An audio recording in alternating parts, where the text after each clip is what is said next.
Welcome student, welcome in another video lecture session of BBA semester 2, subject business accounting, chapter accounts of non-profit making organization.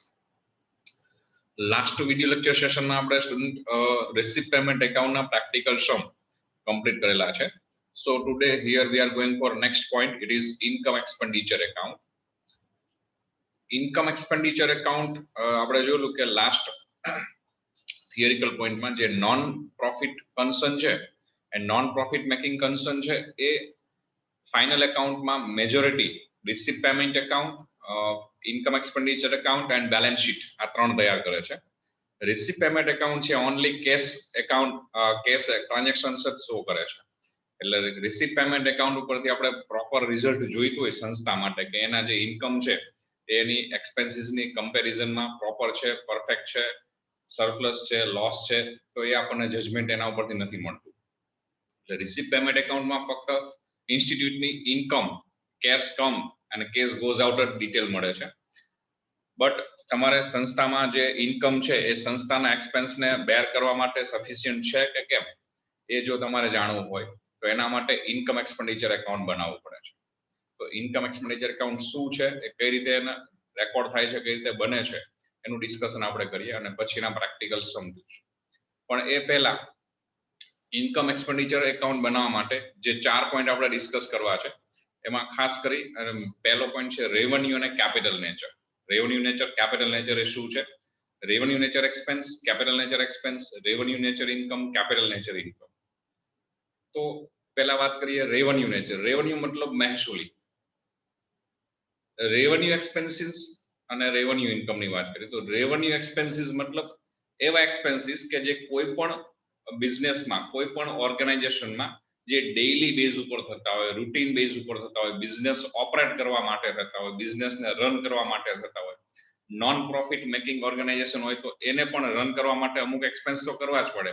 તો એવા જે expense છે જે daily base ઉપર થાય છે, રૂટીન બેઝ ઉપર થાય છે, ડે ટુ ડે થાય છે, they are revenue nature expense like salary, rent, brokerage, commission, etc. તો આ બધા ખર્ચ એવા છે જે ધંધો ચલાવવા માટે, સંસ્થા ચલાવવા માટે કરવા પડે છે. તો capital nature expense, capital nature expense means એવા એક્સપેન્સીસ જે ડેઈલી બેઝ ઉપર નથી થતા પણ જનરલી એ એક્સપેન્સ કરવાથી કોઈ એસેટ્સ એરાઇઝ થાય છે. એસેટ્સ આપણે પરચેસ કરતા હોય તો મિલકત ઊભી થાય છે અને જે લોંગ ટર્મ બેઝ માટે કરવામાં આવે છે કે જે એક્સપેન્સ એક વખત પે કર્યા પછી એનું બેનિફિટ છે એ મોર દેન 1 year, મોર દેન 5 years માટે મળતો હોય તો they are capital nature. For example purchase of furniture, purchase of sports equipment, purchase of operation theater machine, etc.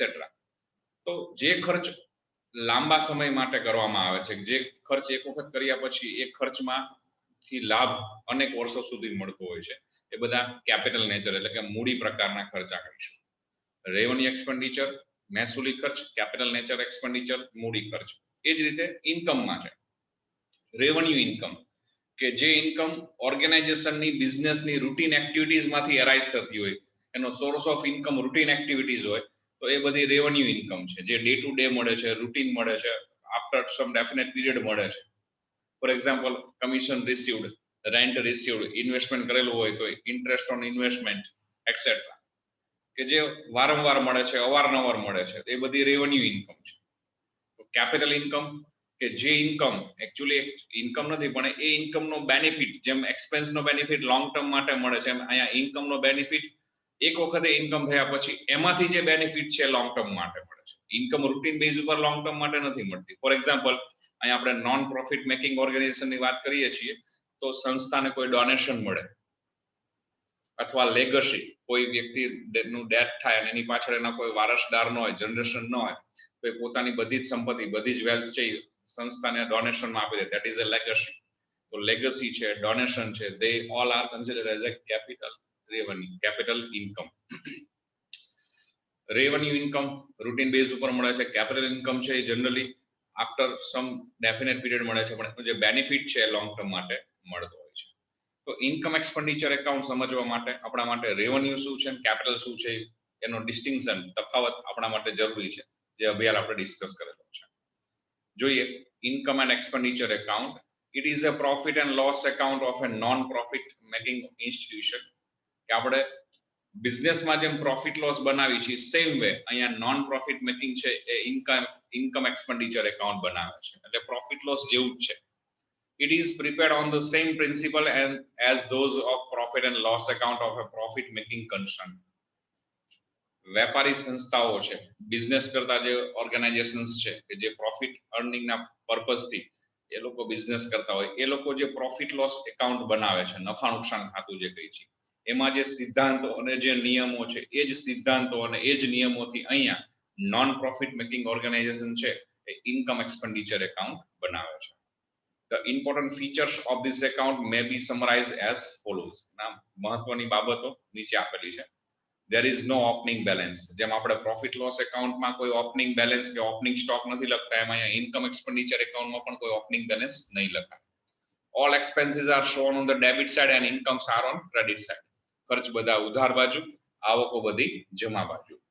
Only revenue expenditure and revenue incomes are included in this account. Capital item are also on in the balance sheet which accompanies this account.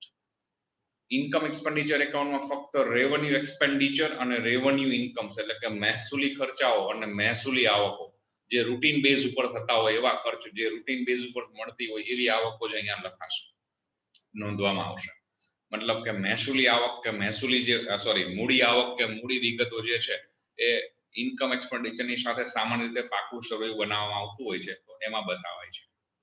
Number 4, expenses and income of the current year only are shown in this account. In item relating to previous year or next year are excluded. ફક્ત જે વર્ષનું તમે હિસાબો બનાવો છો એ જ વર્ષના revenue expense અને revenue income અહીંયા શો થશે. એટલે કે ગયા વર્ષના પ્રીવિયસ યર અને નેક્સ્ટ યર આવતા વર્ષની જે આવકો કે એક્સપેન્સ ખર્ચાઓ અહીંયા જો બતાવેલા હોય તો એને ધ્યાનમાં લેવામાં નહીં આવે, એને કાઢી નાખવામાં આવશે અથવા એ બાદ કરી રદ કરી અને બાકીનું જે કરંટ યરનો ડેટા છે એ જ અહીંયા શો થશે. Number 5, the account is prepared on the mercantile basis. બહુ અગત્યનો પોઈન્ટ છે કે અહીંયા વેપારી ધોરણે આ ખાતું તૈયાર થશે. That is income due but not received are added and expense due but not paid are also adjusted. મતલબ કે મળવાનું બાકી કે ચૂકવવાનું બાકી કે અગાઉથી મળેલ કે અગાઉથી ચૂકવેલ એ બાબત પણ અહીં ધ્યાનમાં લેવાશે. એટલે કે હવાલાઓ આપણે વાર્ષિક હિસાબો જે ગણી છે એ વખતે જે હવાલાઓની અસર આપીએ છીએ એડજસ્ટમેન્ટની એ જ રીતે અહીંયા અસર આપવામાં આવશે. Number 6, all adjustment like depreciation, provision for doubtful debts etc are included in this account. બધા જ હવાલાઓ, ડેપ્રિસિએશન એટલે ઘસારો, હાલખાત અનામતની જોગવાઈ વગેરે હવાલાઓ અહીંયા ધ્યાનમાં લેવાશે, એનો સમાવેશ આ ખાતામાં થશે. રિસીપ પેમેન્ટ એકાઉન્ટમાં આપણે એડજસ્ટમેન્ટને કન્સિડર નથી કરતા કારણ કે only and only cash transaction જ શો કરે છે, કેશ ટ્રાન્ઝેક્શન જ કન્સિડર થાય છે એટલે એડજસ્ટમેન્ટ આપણે ત્યાં કન્સિડર નહોતા કરતા, પણ ઇન્કમ એક્સપેન્ડિચર એકાઉન્ટમાં બધા જ એડજસ્ટમેન્ટ કન્સિડર થશે. Number 7, if there is a credit balance it is known as excess of income over expenditure and not as net profit. Similarly, the debit balance is known as excess of expenditure over income. Profit loss account આપણે close કરીએ તો જો credit two total વધુ હોય મતલબ કે debit side gap આવે તો આપણે એને નેટ પ્રોફિટ કહીએ છીએ, જો ક્રેડિટ સાઈડ ગેપ મળે તો નેટ લોસ કહીએ છીએ. પણ અહીંયા આ નોન મેકિંગ પ્રોફિટ ઓર્ગેનાઇઝેશન છે મતલબ અહીંયા જો ડેબિટ સાઈડ ગેપ મળે મતલબ કે ઇન્કમનો ટોટલ વધુ હોય એક્સપેન્ડિચર કરતા તો અહીંયા ત્યાં કહીશું આપણે access of income over expenditure એટલે ખર્ચ કરતા ઉપજનો વધારો એવું કહી શકાય. એથી વાઇસ વર્સા જો ઉલટું એટલે કે ઇન્કમ સાઈડ ગેપ મળે એક્સપેન્સનો ટોટલ વધારે હોય તો access of expenditure over income ઉપજ કરતા ખર્ચનો વધારો એવું કહી શકાય. ત્યાં નેટ પ્રોફિટ કે નેટ લોસ એવા વર્ડનો યુઝ થશે નહીં. Number 8, the excess of income is generally added to the capital fund. Some institutions keep excess of income separate from capital fund and show both the accounts separately in the balance sheet. In such circumstances, the capital fund consists of only income like donation, legacy, etc. જેમ profit કન્સર્નમાં business concern જે unit છે એમાં આપણે net profit કે net loss છે અને કેપિટલમાં add કરીએ છીએ એમ અહીંયા પણ આવી નોન પ્રોફિટ મેકિંગ ઓર્ગેનાઇઝેશનમાં પણ એનો જે એક્સેસ ઓફ ઇન્કમ આવશે એ એના કેપિટલ ફંડમાં સામાન્ય રીતે ઉમેરી દેવામાં આવે છે. પણ કેટલીક સંસ્થાઓ એક્સેસ ઓફ ઇન્કમને કેપિટલ ફંડથી અલગ બતાવે છે તો એ સિચ્યુએશનમાં કેપિટલ ફંડમાં ફક્ત ડોનેશન અને લેગસી જ એડ થશે, ઇન્કમ એક્સેસ ઓફ ઇન્કમ છે એને અલગથી બતાવશે. એ ડિપેન્ડ છે ક્વેશ્ચનમાં તમને જે રીતે આપેલું હશે એ રીતે થશે. Last, balance sheet always accompanies this account. સામાન્ય સંજોગોમાં ઇન્કમ એક્સપેન્ડિચર એકાઉન્ટ જ્યારે બનાવવાનો આવશે એની સાથે પાકું સ્વરૂપ પણ બનાવવામાં આવતું હોય છે. ઓકે, હવે આના રિલેટેડ પ્રેક્ટિકલ સમ આપણે જોઈએ.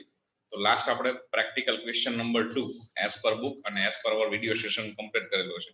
આજે આપણે જોઈએ સ્ક્રીન પ્રમાણે જે છે તમારો પ્રેક્ટિકલ ક્વેશ્ચન નંબર 5 છે, જે આપણા video session wise practical question number 3 રહેશે, જેમાં આપણે ઇન્કમ એક્સપેન્ડિચર એકાઉન્ટ કઈ રીતે બનશે જોવાનું છે. જોઈએ question. Example number 5, from the following receipt and payment account of Nav Gujarat Club for the year ending 31st March 2004. receipt payment Nav Gujarat Club નું આપેલું છે. From the above information and following adjustment, prepare income expenditure account for the year ended 31st March 2004. Income expenditure account એટલે કે ઉપજ ખર્ચ ખાતું આપણે 31/3/2004 ના રોજ થતા વર્ષનું બનાવવાનું છે. 50% of entrance fees is to be capitalized. Salary unpaid 1000. There are 300 members of the club and they pay ₹40 subscription per year. Interest due but not received on investment ₹300. આ ચાર એડજસ્ટમેન્ટ આપેલા છે. ઓકે, એનો આન્સર ચેક કરીએ આપણે.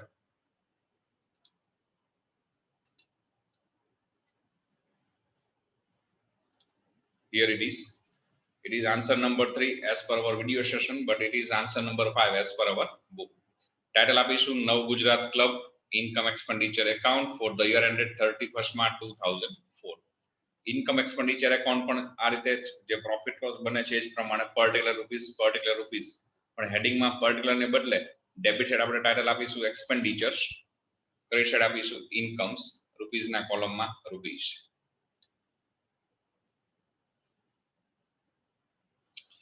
Okay, start કરીએ.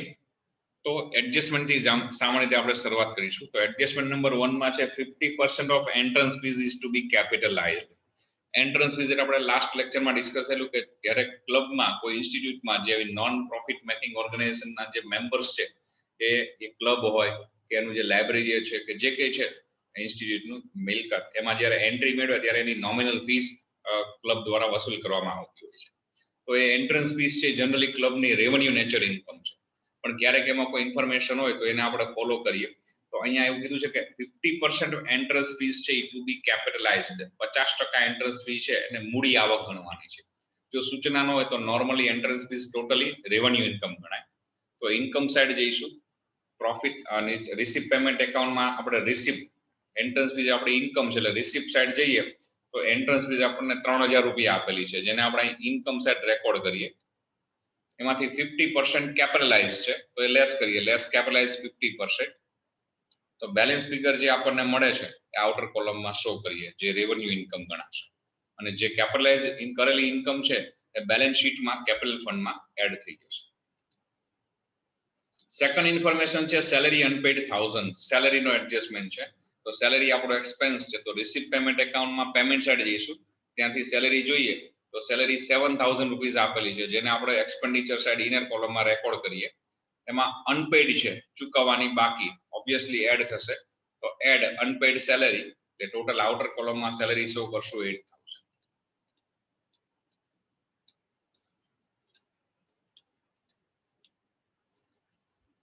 1000 જે છે એની બીજી એન્ટ્રી આની સાથે બેલેન્સ શીટ બનાવવાની સૂચના હોય તો એમાં આપવામાં આવે છે, પણ અહીંયા આપણે બેલેન્સ શીટ બનાવવાનું નથી, ફક્ત ઇન્કમ એક્સપેન્ડિચર બનાવવાનું છે. Number 3, there are 300 members of the club and they pay ₹40 as subscription per year. ક્લબમાં 300 મેમ્બર છે અને દરેક મેમ્બર 40 રૂપિયા લવાજમ દર વર્ષે ભરે છે. તો 300 મેમ્બર 40 રૂપિયા લખે ગણીએ એટલે 12000 રૂપિયા સબસ્ક્રિપ્શન. સબસ્ક્રિપ્શન એ પણ ઓર્ગેનાઇઝેશનની ઇન્કમ ગણાય કે એના જે મેમ્બર્સ છે એની મેમ્બરશિપ ફી એવરી યર એમને પે કરવી પડે તો મેમ્બરશિપ રિન્યુ થાય. તો આપણે રિસિપ્ટ પેમેન્ટ એકાઉન્ટમાં જોઈએ, રિસિપ્ટ સાઈડ આપણી ઇન્કમ સાઈડ સબસ્ક્રિપ્શન 2002-03, 2003-04 અને 2004-05 3 વર્ષનું આપેલું છે.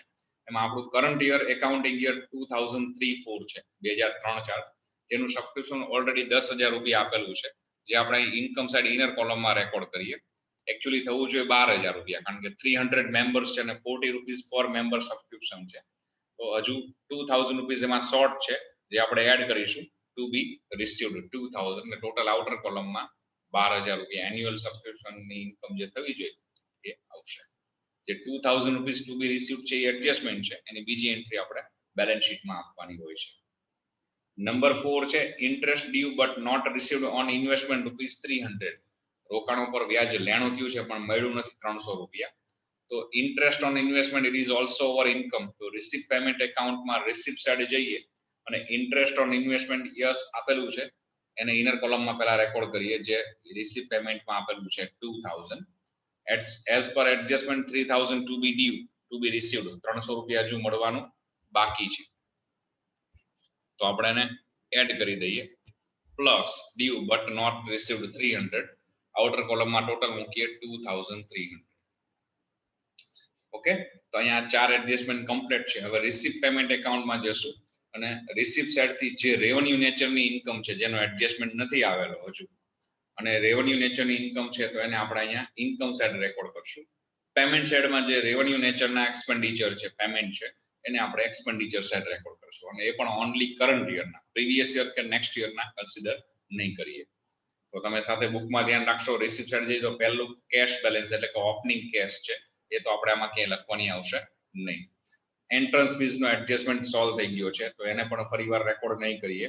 Income from entertainment programme it is our revenue nature income, because એન્ટરટેનમેન્ટના પ્રોગ્રામ છે એ સંસ્થામાં અવારનવાર થતા હોય, તો રૂટીન ઇન્કમ છે. સો રેવન્યુ ઇન્કમ કન્સિડર કરી અને આપણે નોટ કરીશું. સેલ ઓફ ઓલ્ડ ફર્નિચર બ્રેકેટમાં 400 રૂપીસ આપેલા છે અને આઉટર કોલમમાં 150 છે. 200 રૂપિયાની 400 રૂપિયાની બુક વેલ્યુનું ફર્નિચર 150 રૂપિયામાં વેચી દે છે. મતલબ 250 રૂપિયા જે ગેપ છે એ ફર્નિચર વેચતા થયેલું નુકસાન છે. It is a revenue loss, so it should be recorded on debit side of income expenditure account, means expenditure side લખીશું to loss on sale of furniture 250. પછી ડોનેશન, નો ડાઉટ ડોનેશન આપણી income છે, but A generally કઈ સૂચના ન હોય તો donation is A capital nature income, તો અહીંયા એને રેકોર્ડ કરીશું નહીં. Last cell of old newspaper, જૂના છાપા એટલે કે પસ્તીનું વેચાણ છે, તો ઓબ્વિયસલી દર મહિને 2-3 મહિને આપણે પસ્તીનું વેચાણ કરી નાખતા હોય, તો એ રૂટીન ઇન્કમ છે, તો આપણે રેવન્યુ ઇન્કમ છે, તો એને આપણે ઇન્કમ સાઈડ બતાવીશું by cell of old newspaper.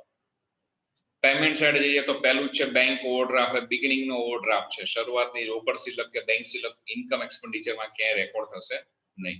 Even આખરની રોકડ સિલક કે બેંક સિલક પણ અહીંયા ક્યાંય રેકોર્ડ થશે. પછી જે purchase of investment, A purchase છે એનાથી રોકડ જશે પણ એ કેપિટલ નેચર એક્સપેન્સ થશે. ઇન્વેસ્ટમેન્ટ એ આપણી એસેટ્સ ગણાય નોર્મલ કન્ડિશનમાં, તો એસેટ્સ પરચેસ કરો એ એક્સપેન્ડિચર છે પણ રેવન્યુ નેચર નહીં, એ કેપિટલ નેચર છે, માટે અહીંયા રેકોર્ડ થશે નહીં. બિલિયર્ડ ટેબલ, તો એ પણ કેપિટલ નેચર એક્સપેન્સ, સો અહીંયા રેકોર્ડ નહીં થાય. રેન્ટ, તો એ રેકોર્ડ કરીશું, રેન્ટ રેવન્યુ એક્સપેન્ડિચર છે, તો ડેબિટ સાઈડ. સેલેરી, એનો એડજસ્ટમેન્ટ આપણે સોલ્વ કરી લીધો છે શરૂઆતમાં જ અહીંયા, તો ફરીવાર એને રેકોર્ડ નહીં કરીએ. Expense of entertainment programme it is also revenue nature expenditure, but because after some definite period in a year એન્ટરટેનમેન્ટના કાર્યક્રમ પ્રોગ્રામ થતા હોય છે. Stationery expense also revenue nature expenditure, તો એને બી રેકોર્ડ કરીશું expenditure side. Closing cash balance અને ક્લોઝિંગ બેંક બેલેન્સ બંને આપેલો છે, બટ બંને આપણી જનરલી કરન્ટ એસેટ્સ, ચાલુ મિલકત ગણાય, so it should be record in balance sheet. એને પાકા સર્વેમાં નોંધ કરવામાં આવશે, આખરની રોકડ સિલક અને આખરની બેંક સિલક. ઇન્કમ એક્સપેન્ડિચર એકાઉન્ટ એ પ્રોફિટ લોસ જેવું છે, માટે અહીંયા રેકોર્ડ થશે. તો અહીંયા નવ ગુજરાત ક્લબનું ઇન્કમ એક્સપેન્ડિચર કમ્પ્લીટ થાય છે. ક્લોઝ કરીએ તો ક્રેડિટ સાઈડનો ટોટલ છે 24,050, 24,050 રૂપિયા જાય છે, જેમાંથી ડેબિટ સાઈડની અમાઉન્ટ આપણે લેસ કરીએ તો બેલેન્સ ફિગર આપણને મળે છે 9,550 gap debit side. It means ઇન્કમનો ટોટલ વધુ છે એક્સપેન્ડિચરની કમ્પેરમાં.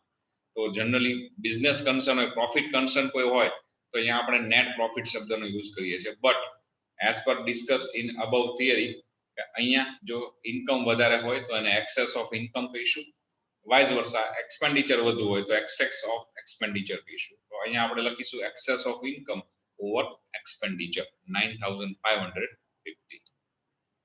ઓકે, નેક્સ્ટ ક્વેશ્ચન આપણે જોઈએ.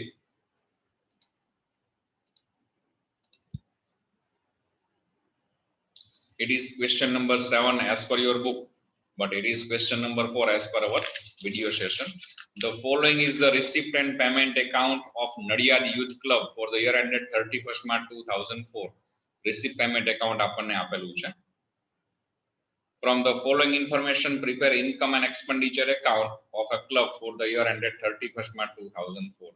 Subscription due but not received 3,000, unpaid salary 2,500, provide depreciation 1,000 on spot equipment. One half of the donation is to be transferred to prize fund and remaining to be capitalized.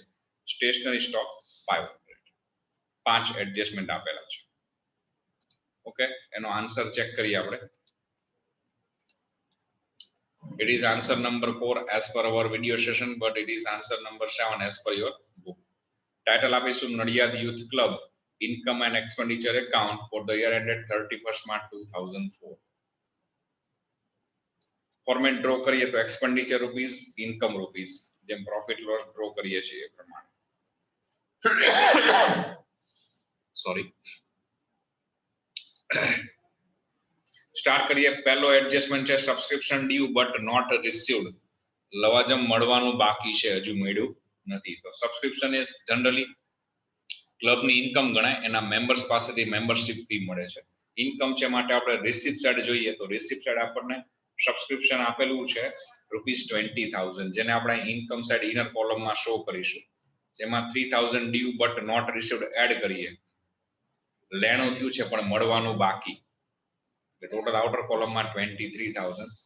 3,000 ની બીજી entry balance શીટમાં, જે આપણે આની સાથે નથી બનાવવાનું માટે નહીં શો કરીએ. સેકન્ડ એડજસ્ટમેન્ટ છે અનપેડ સેલરી 2,500.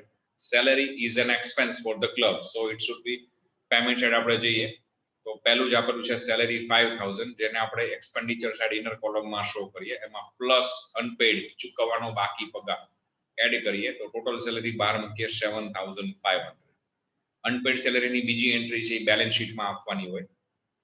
નંબર 3 એડજસ્ટમેન્ટમાં છે provide depre 1,000 on sport equipment. રમત ગમતના સાધન ઉપર ₹1,000 ઘસારો ગણવાનો છે. ડેપરી નોન કેશ એક્સપેન્સ છે, બટ ઇન્કમ એક્સપેન્ડિચરમાં તમારે કેશ નોન કેશ બધા જ રેવન્યુ એક્સપેન્ડિચર ને રેવન્યુ ઇન્કમ કન્સિડર કરવાના છે. So it is considered as an expenditure of revenue nature. So debit side આપણે લખીશું to depreciation on equipment 1,000. Fourth adjustment છે one half of donation is to B transfer to prize fund and remaining to be capitalise. Prize fund special fund થયું કે જેમાંથી તમે price માટે જ expense કરી શકો. તો ડોનેશન જે મળ્યું છે એ ડોનેશન આપણે રેવન્યુ કેપિટલ નેચર ઇન્કમ છે, એટલે મસ્તી પણ અહીંયા શો ન થાય. પણ એમાંથી બે પાર્ટીશન કરવાના છે. અડધું ડોનેશન પ્રાઇઝ ફંડ ગણવાનું છે, પ્રાઇઝ ફંડ માટે યુઝ કરવાનું છે, બાકીનું ડોનેશન છે કેપિટલાઇઝ કરવાનું. તો પ્રાઇઝ ફંડ એ સ્પેશિયલ ફંડ છે જેનું ઇફેક્ટ બેલેન્સ શીટમાં જ શો થશે, ઇન્કમ એક્સપેન્ડિચરમાં નહીં આવે. અને કેપિટલાઇઝ ઇન્કમ બાકીની ગણવાની છે, ઓબ્વિયસલી એ પણ બેલેન્સ શીટમાં જ શો થશે. અહીંયા મેં નીચે નોટ આપેલી છે. Prize fund is a special fund, so expense and income related to that fund should be added and deducted from that fund balance, and it will be shown in the liability side of balance sheet. Prize fund ચોક્કસ હેતુ માટેનું fund છે જેમાંથી price માટે જ એમાંથી ખર્ચ થઈ શકે. પ્રાઇઝ ને લગતું ફંડ છે. તો સંસ્થામાં કોઈ એવો પ્રોગ્રામ કરવામાં આવે, આયોજન થાય કે જેમાં પ્રાઇઝ સેરેમની કરવાનું હોય, તો એમાં લગતો જે ખર્ચ છે એ આ ફંડમાંથી બાદ થશે. અને પ્રાઇઝ ફંડના પૈસા તમે ત્યાં ઇન્વેસ્ટ કરો ને એમાંથી ઇન્ટરેસ્ટ મળે તો એને લગતી ઇન્કમ છે એ પ્રાઇઝ ફંડમાં જ પ્લસ થશે. મતલબ કે પ્રાઇઝ ફંડને લગતા કોઈ પણ ખર્ચ કે આવક પ્રાઇઝ ફંડમાં જ પ્લસ માઇનસ થાય. અને આ બધી ડિટેલ છે એ બેલેન્સ શીટમાં લાયબિલિટી સાઈડ મૂડી દેવા બાજુ બતાવવામાં આવે છે, જવાબદારી બાજુ બતાવવામાં આવે છે. મતલબ ઇન્કમ એક્સપેન્ડિચરમાં અહીંયા પ્રાઇઝ ફંડ લગતી કોઈ જ મેટર શો થશે નહીં. એટલે ફોર્થ ઇન્ફોર્મેશન ઇન્કમ એક્સપેન્ડિચર માટે અફેક્ટિંગ નથી. Last and fifth adjustment stationery stock 500. તો પેલા રિસીપ્ટ પેમેન્ટમાંથી જોઈએ. સ્ટેશનરી એક્સપેન્સ આપણને આપેલો છે 3,000, જે આપણો એક્સપેન્સ છે તો પેમેન્ટ સાઈડ છે માટે ઇનર કોલમમાં શો કરીએ. એમાંથી ₹500 ની સ્ટેશનરી આપણે સ્ટોકમાં પડી છે, મતલબ અત્યારે વપરાણી નથી. તો એકચ્યુઅલી જે સ્ટેશનરીનો એક્સપેન્સ આ વર્ષે થયો છે એ ₹2,500 જ ગણાશે. આ ₹500 ની સ્ટેશનરી નેક્સ્ટ યર યુઝ થશે ત્યારે એને એઝ એન એક્સપેન્સ તરીકે શો કરીશું. તો અહીંયા 5 એડજસ્ટમેન્ટ પૂરા થાય છે. રિસીપ્ટ પેમેન્ટમાંથી બાકીની વિગત જે રેવન્યુ નેચરની છે જોતા જઈએ. પહેલા રિસીપ્ટ મતલબ આપણી ઇન્કમ, પહેલું છે ઓપનિંગ કેશ, ઓબ્વિયસલી અહીં રેકોર્ડ નહીં થાય. સેકન્ડ ડોનેશન, એની એન્ટ્રી ઇફેક્ટ આવી ગઈ છે. ડોનેશન આમ પણ કેપિટલ નેચર ઇન્કમ ગણાય છે, તો એને પણ ઇન્કમ એક્સપેન્ડિચરમાં શો કરવામાં નથી આવતી. નંબર 3 છે એન્ટ્રન્સ ફીસ, એનો એડજસ્ટમેન્ટ આપણે ઓલરેડી પહેલો જ સોલ્વ થઈ ગયો છે. સોરી, એન્ટ્રન્સ ફી નો એડજસ્ટમેન્ટ સોલ્વ નથી થયો. તો એન્ટ્રન્સ ફીસ આપણે રેવન્યુ નેચરની ઇન્કમ ગણાશે, તો એને આપણે શો કરીશું આપણે ઇન્કમ સાઇડ. સન્ડ્રી ઇન્કમ, એ પણ આપણી રેવન્યુ ઇન્કમ છે, પરચુરણ આવક. Sale of old magazine, also sundry revenue nature income, તો એને પણ શો કરીશું. સબસ્ક્રિપ્શન, એનો એડજસ્ટમેન્ટ આપણે સોલ્વ થઈ ગયો છે બિગિનિંગ, શરૂઆતમાં જ. Interest on investment, it is also over revenue nature income, કે આફ્ટર ફિક્સ પીરિયડ એનું ઇન્ટરેસ્ટ આપણને મળતું હોય, so revenue income. Sale of charity show ticket, એ પણ આપણી રેવન્યુ નેચર ઇન્કમ ગણાશે. સો અવારનવાર ક્લબમાં આયોજન થતા હોય છે, તો એની 100 ટિકિટ, આપણે 100 ની ટિકિટ સેલ કરીએ ચેરિટી માટે, શો કરીને ટિકિટ વેચી, એનાથી જે પૈસા આવે એ આપણે રેવન્યુ ઇન્કમ ગણાશે, કારણ કે આવું વર્ષમાં અનેક વાર થતું હોય છે. તો એ પણ આપણે રેવન્યુ ઇન્કમ ગણી અને ઇન્કમ સાઇડ શો કરીશું. પેમેન્ટ સાઇડ જઈએ, તમે લોકો સાથે ક્વેશ્ચનમાં જોતા રહેશો. પેમેન્ટ સાઇડ પહેલું છે સેલેરી, જેનો આપણે ઓલરેડી એડજસ્ટમેન્ટ સોલ્વ થઈ ગયો છે. Second purchase of investment, A expense છે પણ એ કેપિટલ નેચર, કારણ કે ઇન્વેસ્ટમેન્ટ પરચેસ કરશું તો એ આપણો એસેટ્સ પરચેસ. પછી પોસ્ટ ટેલિગ્રામ, એ રેવન્યુ એક્સપેન્ડિચર છે, તો એને શો કરીશું. પછી સ્ટેશનરી એક્સપેન્સ, ઓલરેડી આપણે એને એડજસ્ટમેન્ટ સોલ્વ થઈ ગયો છે, ફરીવાર રિપીટ નહીં કરીએ. Canteen expense, it is also revenue nature expense, તો એ શો કરીશું 1800. Purchase of sports equipment, it is expenditure but capital nature, because sports equipment છે અવારનવાર ખરીદવામાં ન આવે, એક વખત ખરીદી કર્યા પછી લાંબા સમય સુધી એનો યુઝ થતો હોય છે. પછી expense of charity show, expense of charity show, it is also revenue nature expenditure, so એને પણ શો કરીશું. સબસ્ક્રિપ્શન ઓફ ન્યૂઝપેપર, એ પણ આપણો રેવન્યુ એક્સપેન્ડિચર થશે, એવરી યર આપણે એનું સબસ્ક્રિપ્શન પે કરવાનું થશે. પ્રાઇઝ ડિસ્ટ્રીબ્યુશન ફંડ, પ્રાઇઝ ફંડમાંથી આપણે પ્રાઇઝ ડિસ્ટ્રીબ્યુશન કરીએ છીએ, તો પ્રાઇઝ ફંડ એ સ્પેશિયલ ફંડ છે, નીચે નોટમાં લખેલી છે, તો એને રિલેટેડ કોઈ એક્સપેન્સ કે ઇન્કમ થશે પ્રાઇઝ ફંડમાં જ પ્લસ માઇનસ થશે, અને એનું આખું સ્ટ્રક્ચર છે એ બેલેન્સ શીટમાં લાયબિલિટી સાઇડ શો થશે, એટલે પ્રાઇસ ફંડ નો એક્સપેન્સ અહીંયા શો નહીં થાય. જો પ્રાઇસ ફંડ આપણી પાસે ન હોત તો પ્રાઇસ ફંડ આપણી પાસે ન હોત તો પ્રાઇસ ફંડ નો જે એક્સપેન્સ છે એ આપણે ઓબ્વિયસલી એક્સપેન્ડિચર સાઇડ શો કરે. લાસ્ટ છે closing cash balance, but it is a current asset, so it should not be recorded in income expenditure account. Okay, finally income expenditure complete થાય છે. Income side નો total કરીએ તો 58,400 થાય છે, જેમાંથી expenditure side નો detail આપણે less કરીએ, balance less કરીએ, તો બેલેન્સ આપણને મળે છે 22,100, જે ટોટલ ઓફ ઇન્કમ સાઇડ વધુ છે, મતલબ કે ત્યાં લખીશું access of income over expenditure, access of income over expenditure, અને એને આપણે બેલેન્સ શીટમાં કેપિટલ ફંડમાં એડ કરીશું. Okay, so student, here we complete fourth practical question, and it is second question of income expenditure account. Next session માં આપણે income expenditure account ની સાથે balance sheet ના question જોઈશું. Till then, have a good day, goodbye, stay home, stay safe.